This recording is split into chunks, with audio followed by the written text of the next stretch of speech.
You are listening to a special episode of Nobilis Erotica. This is Capricious by Julie Cox.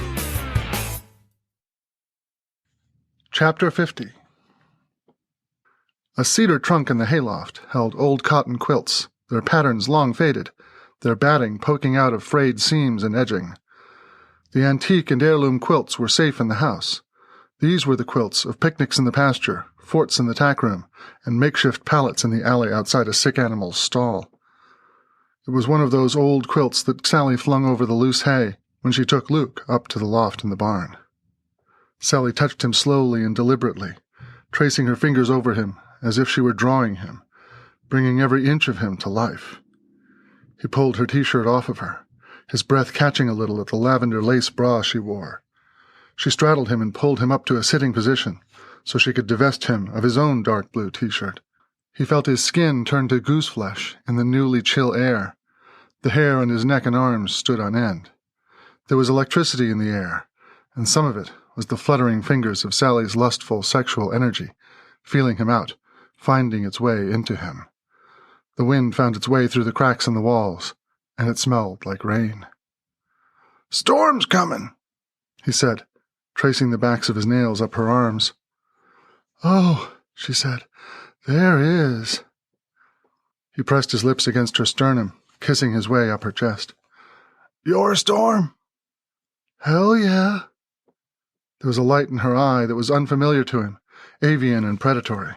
In that moment, she could only have ever been a bird of prey, and his caprine heart shivered. He ran his hands down her spine, to her lower back, to her ass, and pulled her firmly against him. In a quick, practiced motion, he undid her bra and slid it off her shoulders. He caressed her breasts, cupped them in his hands, felt of them with his mouth and tongue. He took her brown nipple in his mouth and sucked, swirling his tongue. She gasped and squirmed, grinding against him, her legs flexing around him to get closer, to press harder. Luke felt her magic flowing into him, little trickles of power seeping into his flesh. He needed more. He stretched up to whisper in her ear. "Do you want me, Sally?" "Do I want you?" she said. She reached between them and began undoing his belt and pants. "I have wanted you for years, ached for you. I've fumed and raged and damn near foamed at the mouth in frustration that I couldn't have you, not the way I wanted. I've had you in my dreams, in my past lives, and more nights than not, when I pleasured myself, it was your cock I imagined was between my legs. I wanted you more than I've ever wanted anyone. I tried to substitute, and found the rest of the world a pale shade." She bit her lip, her dark eyes wide and vulnerable. "I did pretty well for a while, hiding it, pretending I didn't want you. I convinced myself I didn't need you. Then this whole chupacabra and troll thing happened, and all of a sudden, you needed me, and that just sunk me. If I don't get to fuck you now, I might just go mad." Luke drew in a hissing breath, looking up at Sally with wide eyes. "Girl, you could have just come over, you know." "Not knowing what I'd wake up to? Where we were going? I'm too old for that, Luke. One thing being so ancient's done to me. I can't hardly act for fear of repeating the past. And I sure can't act all rash and impetuous, out of my own need. They're just not my engines." She unzipped his jeans. "But now that you know me, for who I am and who we were, now that you're on the same page with me, things are a lot different." He cupped her cheek, stared earnestly into her eyes. "They sure as hell are, and won't nothing ever be quite the same from here on out." He kicked off his boots, and she helped him out of his pants. It was harder to get hers off, as they were tighter, and she finally grunted in frustration and just stood up to take the blasted things off. He glimpsed ever so briefly that her panties matched her bra. He imagined she had gotten up that morning and dressed with the idea that she might get to fuck him that night. She straddled him again and stroked her clit against his cock. She was soft and hot and wet, and he was almost painfully hard, his skin tight and bulging. He slid his hand under her ass between her legs and rubbed her with his fingers. She made little pleading noises, her muscles flexing against him. She moved as if to guide him into her. Luke held out a little longer, sliding one finger, then two into her, making sure she was ready. Thunder rumbled somewhere not too far away. "Luke," she said, "God damn it, please, don't make me wait any more." She was definitely ready, he decided. He wrapped his arms around her and rolled them both over. She raised her hips, and he pressed against her, into her, slowly, letting the soft folds of her flesh part around his cock. She was tight and hot, and his body thrummed with pleasure as he entered her. She cried out, good noises, the gathering storm covering her enthusiastic cries with wind and thunder. Her hips bucked as she rose to meet him, spreading her legs wider to take him in deeper. Lightning crashed nearby, and the wind picked up. He drew out, then pushed back in, and she gasped in pleasure, over and over. The whole world seemed to narrow to the pulsing energy flooding into him, lighting him up from the inside out, and the thrumming pleasure of his cock inside her, pumping in and out of her pussy. He drew out almost suddenly, and said to her with a pannish grin, "Roll over." She did, and he drew her ass back toward him. She eagerly raised her pussy. He stroked his fingertips lazily up the back of her legs. "Do you want it, Sally?" "Of course I do, you old goat." He pressed the tip of his cock just inside the opening of her pussy.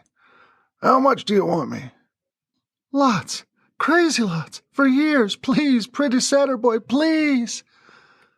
She looked over her shoulder at him, just her dark eyes and long lashes visible. It was the look that did it. He couldn't tease her any more. He thrust into her, panting with exertion. She cried out, wanting more, and he gave her as much as he could, withdrawing to nearly his entire length with each stroke. The magical energy in Sally vibrated through him, pouring into him as she charged him, as she had been taught. It made his whole body pulse with ecstatic pleasure. Through the haze of euphoria, he reached beneath her and found her clit. He rubbed her in tight circles, experimenting until he found the way that made her nearly scream with pleasure, and she came loudly, her body bucking beneath him, as he fucked her for all he was worth. Outside the storm broke, and rain beat down on the tin roof of the barn. She lay beneath him, and he was still for a minute, letting her breathe, before he started moving again, pulling out, and then slowly, almost agonizingly slowly, sliding back in. The buzz of her lustful energy wasn't quite so overwhelming, and the storm held steady.